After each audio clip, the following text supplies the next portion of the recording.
नमस्कार, मैं हूं आलोक और आप देख रहे हैं सत्यहिंदी.com। आइए नजर डालते हैं अब तक की सुर्खियों पर। मिस्र और गजा के बीच रफा सीमा को खोल दिया गया है ताकि इजरायली घेराबंदी वाले क्षेत्र में खाना, दवा और पानी की कमी से जूझ रहे फिलिस्तीनियों को थोड़ी मदद की सहायता मिल सके। फिलिस्तीनी समूह हमास ने एक बयान में कहा है कि 20 सहायता ट्रकों सहित एक काफिला दवा और खाना लेकर मिस्र से शनिवार को गजा पट्टी में प्रवेश किया। लगभग 3000 टन सहायता सामग्री ले जाने वाले 200 से अधिक ट्रक गजा में जाने के लिए कई दिनों से क्रॉसिंग पर खड़े थे। हमास के मीडिया ऑफिस ने पहले कहा था, आज जाने वाले सहायता काफिले में 20 ट्रक शामिल हैं जो दवा, मेडिकल सप्लाई और सीमित सामग्री लेकर जाएंगे। इजराइल ने शनिवार को हमास के इस दावे को प्रचार बताया कि हमास 2 और बंधकों को रिहा करना चाहता है, लेकिन इजराइल ने उन्हें लेने से इनकार कर दिया है। हमास की आर्म्ड विंग के प्रवक्ता अबू उवैदा ने कहा है कि उसने शुक्रवार को 2 और लोगों को रिहा करने के समूह के इरादे के बारे में कतर को खबर दी। उसी दिन उसने अमेरिकियों को जूडिथ स्थायरानन और उनकी बेटी नतालिया को रिहा कर दिया था। फिलिस्तीनी समूह ने 7 अक्टूबर को दक्षिणी इजराइल में उनके घातक हमले के दौरान लगभग 210 लोगों को पकड़ लिया था।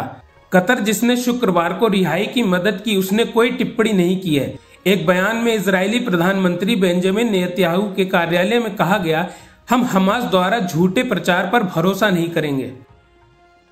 इजराइल की सेना ने शनिवार को कहा कि वह जमीनी हमले से पहले हमास नियंत्रित गजा पर हमले तेज कर देगी, क्योंकि संयुक्त राष्ट्र एजेंसियों ने क्षेत्र में विनाशकारी स्थिति की चेतावनी दी थी। इजरायली अधिकारियों के अनुसार हमास के 7 अक्टूबर के जानलेवा हमले में सेना में गजा के लगातार हमले किए गए हैं, जिसमें कम से कम 1400 लोग मार डाले गए थे, जिसमें ज्यादातर नागरिक थे और उन्हें गोली मार के, काट के या जला दिया गया था। हमास के स्वास्थ्य मंत्रालय के अनुसार बमबारी में 4300 से अधिक फिलिस्तीनी, जिसमें ज्यादातर नागरिकों की मौत हो गई थी और घनी आबादी वाले क्षेत्र के हिस्से को खंडर में तब्दील कर दिया था। भाजपा नेता अमित मालविया ने कल देर रात तृणमूल कांग्रेस सांसद महुआ मोइत्रा पर कटाक्ष करते हुए कहा कि संसद में सवाल पूछने के लिए रिश्वत लेने के आरोपों पर भारी विवाद के बीच उनकी पार्टी ने उन्हें छोड़ दिया है। उन्होंने यह भी आरोप लगाया कि जब भी उनकी पार्टी के नेताओं को गिरफ्तार किया जाता है तो तृणमूल प्रमुख और पश्चिम बंगाल की मुख्यमंत्री ममता बनर्जी चुप्पी साध लेती हैं।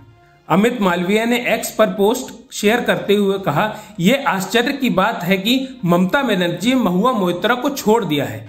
वह अभिषेक बनर्जी के अलावा किसी और का बचाव नहीं करेंगी जो कम अपराधी नहीं है। कई टीएमसी नेता गंभीर भ्रष्टाचार और आरोपों में जेल गए हैं, लेकिन ममता बनर्जी ने चुप्पी साध रखी है।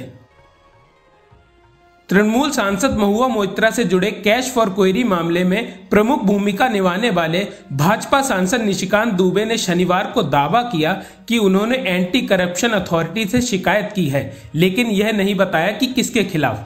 शनिवार सुबह एक्स पर पोस्ट में दुबे ने मोइत्रा का नाम लिए बिना आरोप लगाया था कि एक सांसद ने पैसे के लिए देश की सुरक्षा को गिरवी रख दिया था और सांसद की संसदीय आईडी का इस्तेमाल दुबई में किया गया था जब वह भारत में थीं।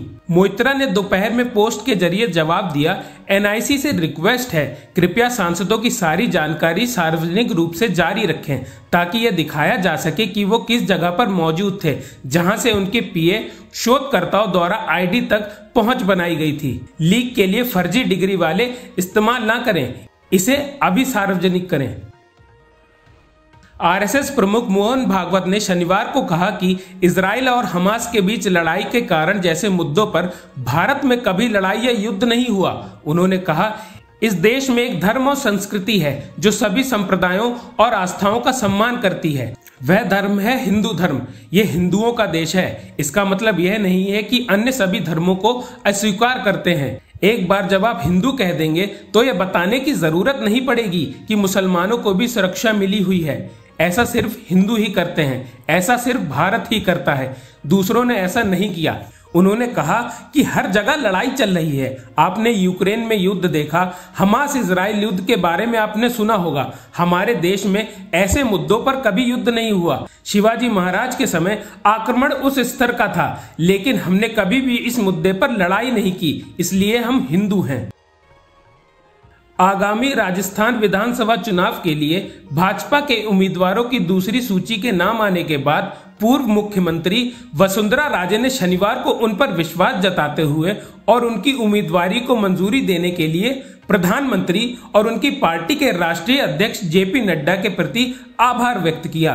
पूर्व मुख्यमंत्री ने सोशल मीडिया प्लेटफॉर्म एक्स पर पोस्ट शेयर किया, जिसमें उन्होंने लिखा, मुझ पर विश्वास जताने के लिए और मुझे झालरापाटन से विधानसभा उम्मीदवार बनाने के लिए मैं प्रधानमंत्री नरेंद्र मोदी, बीजेपी के राष्ट्रीय अध्यक्ष जेपी नड्डा और भारतीय जनता पार्टी के शीर्ष नेतृत्व का दिल से आभार व्यक्त करना चाहती हूं। हम सब रिकॉर्ड तोड़ जीत हासिल करेंगे। जय जय राजस्थान।